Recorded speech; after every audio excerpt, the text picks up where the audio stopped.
అనేన అర్ధోస్తి జీవిత. ఇన్ని రకాలుగా చావుని తప్పించుకున్నవాడు నా దగ్గర బతికుండడం మంచిది కాదు. కానీ మర్చిపోయాడు హిరణ్యకశిపుడు ఒక చమత్కారమైన సన్నివేశము. తను ఎవరి వల్ల చావు రాకూడదనుకున్నాడు?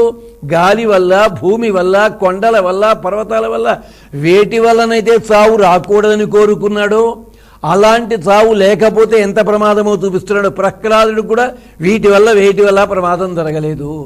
ఆత్మావై పుత్రనామాసి కదా, పెద్ద పులికి పిల్ల పుడితే 2 సార్లైనా రాకపోతాయా అన్నాడు దాని ఒంటి మీద. అంచేత హిరణ్యకశిపుడు కోరుకున్న వరబలం ఏమవుతుంది? ఇది జరుగుతోంది.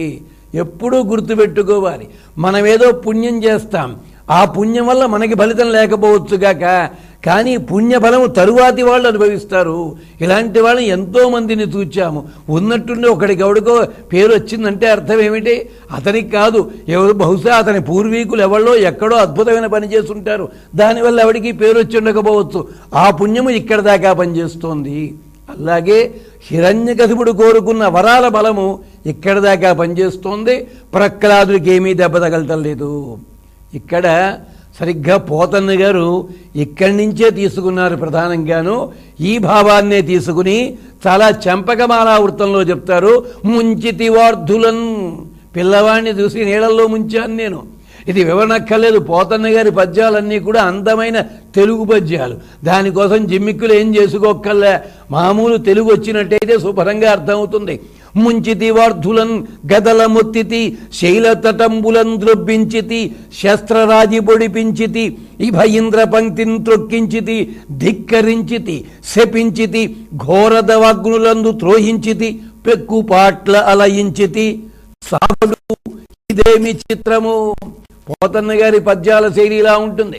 పద్యం అంతా పూర్తయింది అనుకుంటాం మనం, అనుకునే లోపల చావడు పదం అయిపోయింది. అక్కడ మళ్ళీ ఇదేమి చిత్రము, అత్త తెలుగువాడు అనుకున్నట్టుగానే, తెలుగువాడు కాదు, భావాలకు ఎవళ్ళైనా ఒకటే. ఇదేమి చిత్రము. ఎందుకు చిత్రం అనుకుంటున్నాను?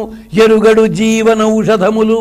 ఈ మధ్య ఆయుర్వేదం చాలా ప్రసిద్ధికెక్కింది కదా, జీవనౌషధం, జీవన ఫలానా అని చెప్పి. ఎరుగడు జీవనౌషధము, ఎవ్వరు భర్తలు లేరు. పోని వీణ్ణేమన్నా రహస్యంగా రక్షించేవాడున్నాడా? ఎవడు లేడు కదా. బాధలంతరలడు నైజ తేజమున, తథ్యము జాడ్యము లేదు. పోనీ ఇంత కష్టపడుతూ అంటే మనం ఏదో ఇష్టమైన పనే చేస్తున్నాం. రోజు లోపల 24 గంటలు 10 గంటలు పని చేశాం, కొద్దిగా నీరసం వచ్చింది, లేదా ఆ పని మీద చాలా అభిరుచి ఉంది, 18 గంటలు పని చేశాం, కానీ కొంచెం గ్లాని ఉంటుంది కదా. అలాంటిదేమీ లేదుట. అతని నైజమైన తేజము ఏనాడు తగ్గటం లేదు.